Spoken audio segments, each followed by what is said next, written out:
You know, life moves pretty fast. If you don't stop and take a look around once in a while, you might miss it.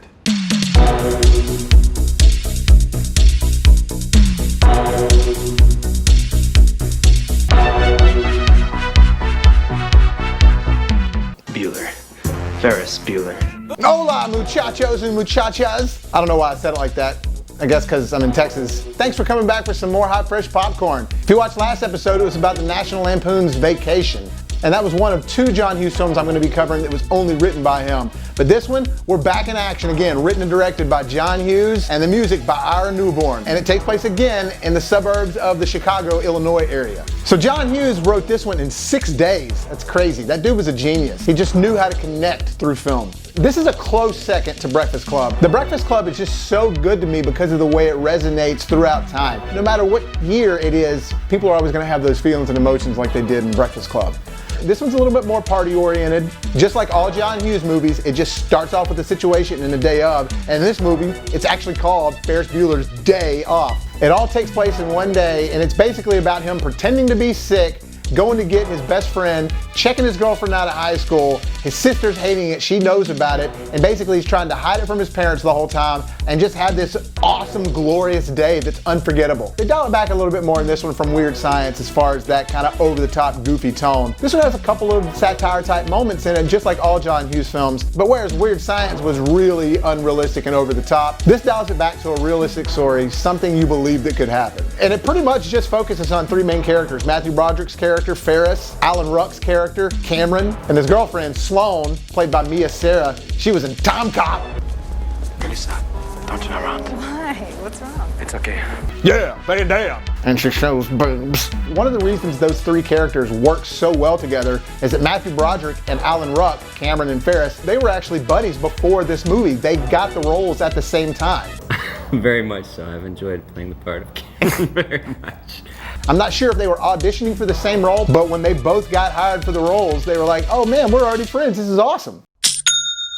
So to create that chemistry wasn't hard at all for them. It practically was already existing. Real quick, let me just say, the Blu-ray of this is awesome. It looks fine. It's updated cinematically. Out of all the John Hughes films that are on Blu-ray, this is by far the best documentary on there, the best featurette making of. It really digs into a lot of cool stuff. So check this one out, highly recommend it. But I remember watching this movie at a slumber party I was having at my house one night when I was really young in 1986. Well, at that time when it came out, it was probably approaching 1987. Because I think it was a summer release. But I remember me and my friends were so pumped up about it. And my mom, I don't think she knew what we were watching, and for some reason she was uncomfortable the entire time we were watching it, because it was sort of painting this picture of, hey, you want to be a teenager? Be bad. But he really wasn't being bad. All the trouble he was getting into was harmless trouble. It was all just good, clean fun. But just like all John Hughes films, it throws you straight into the situation the day of, and they paint this picture of his parents always thinking he's the perfect child, and his sister, played by Jennifer Grey from Dirty Dancing, she's sort of overshadowed, like she's the bad child.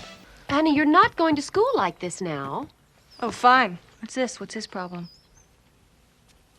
He doesn't feel well. Yeah, right. Dry that one out, you can fertilize the lawn. Jeannie? Is that you? Junior? Thank you, Jeannie. You get to school.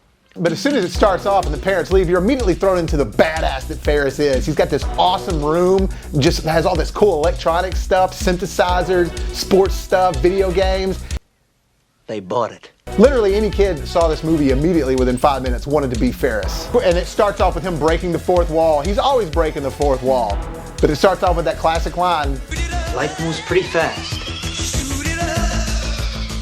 If you don't stop and look around once in a while, you could miss it. And he's always quoting like John Lennon and other things, like he's this accomplished human being already in life, only at the age of 17. I quote John Lennon, I don't believe in Beatles, I just believe in me. Like he's a scholar or something. I love the way he talks to his mom and dad when they're saying bye to him in the morning. It's nice to know that I have such loving, caring parents. You're both very special people. So the whole time, Ferris is planning this day off with Cameron, his girlfriend, and they're going to try to do this without getting caught by Principal Rooney and his sister, and avoid the parents the whole time. You get a solid depiction of the high school at the beginning. You got Ben Stein that's in there. This was actually his debut appearance in films. Some of the stuff that goes on just with Ben Stein is already classic pop culture phrases that we use, like Bueller. Bueller. Bueller. Bueller. Bueller? He's sick. Everybody who's ever been in a roll call situation, that line has been said either by the teacher or by some student trying to be a smartass. And a young Christy Swanson's in there. My best friend's sister's boyfriend's brother's girlfriend heard from this guy who knows this kid is going with the girl who saw Ferris pass out at 31 Flavors last night. I guess it's pretty serious. Thank you, Simone. So his best friend Cameron, played by Alan Ruck, is a rich guy. It shows him staying at home. I guess his MO as a character is he's always depressed and he never wants to do anything, never wants to get out of bed. And at this point it's showing him at his house and how he's just hating life and he just won't get out of there.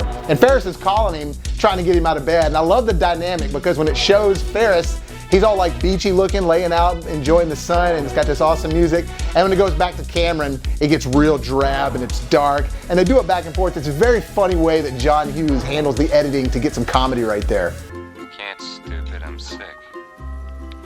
That's all in your head. Come on over. I feel like complete shit, Ferris. I can't go anywhere. Then Cameron and the music sort of sync up and that breaks the fourth wall in its own weird way.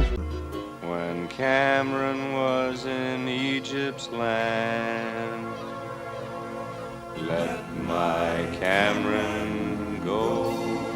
One of the reasons I do love this movie so much is because of the way it depicts the characters.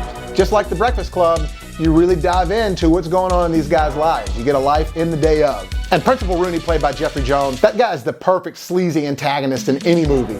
He was the villain in Stay Tuned, which is an awesome one. I'll probably get to that one day. And his assistant, played by Edie McClurg, she's awesome in it too. She plays Grace. And the scene with them going back and forth with Cameron calling the principal on the phone, pretending to be Sloane's dad to get her out of school, and Ferris is calling on the other line. It's this whole scene that they're trying to create and swindle the principal. But that whole scene right there was improv between the two of them, and actually what you see on screen was all one take in the first take. Pretty cool to hear stuff like that. So when Ferris convinces Cameron to take his dad's Ferrari out for the day, they go and pick up Sloane in front of the principal. We get that creepy scene where the principal thinks he's watching Sloane make out with her dad, but it's really Ferris. They do everything from going out to eat at nice restaurants and calls it a scene there. And he talks about eating pancreas. We ate pancreas. To going to museums. They go to a baseball game. Hey, so we Kennedy, so we to being in a parade. Hell, they even steal a cab right out from under his dad's nose at the same restaurant, and later on end up at the same stoplight he's at. I mean, the whole movie, basically, Ferris and his friends are just having a blast avoiding everyone. And you got all these side stories going on with Rooney and then the sister, and they're both figuring out that Ferris is up to something, but they just can't prove it. I love it when Rooney goes to their house and all kinds of shenanigans ensue with the dog and mud, and then the sister ends up showing up and kicking him in the face. Oh, I love that triple kick.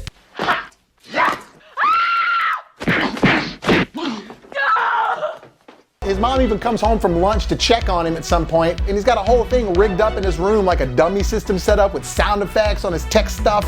Man, I loved it. Again, as a kid, I was just like, God, I want that room. And while this movie paints this picture of this awesome day that Ferris, Cameron, and Sloane are having, but it doesn't forget to let you know that these teenagers are real. They keep touching back on this thing that Cameron has got a terrible relationship with his dad. His dad pressures him a whole lot. Again, I always feel like John Hughes is pulling from personal experiences in his films. But while Cameron is always sort of bummed out, Ferris is able to always get his spirits up. And it kind of goes down, gets him up, goes down, and he gets him up. It finally hits pretty hardcore at one point when they get their car back from where they had it stowed, and they realize the guys that were taking care of it drove it everywhere. The mileage is over the top, and we get a crazy scene of Cameron screaming, and that's where he loses it.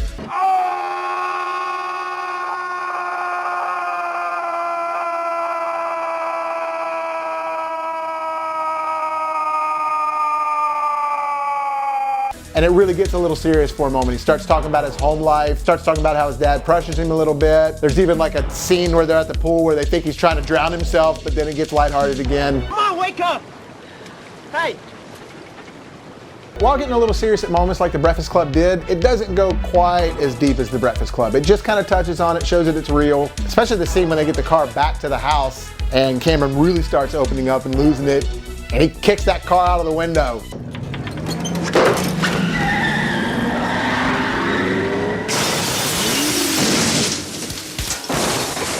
If you've seen the movie, you know what I'm talking about. But it's kind of a purging process for him. He comes to this realization that stuff happens in life and you just have to deal with it, and hopefully my dad loves me more than just this car. Then when we think the movie is hitting this serious note, it reels us in for a second.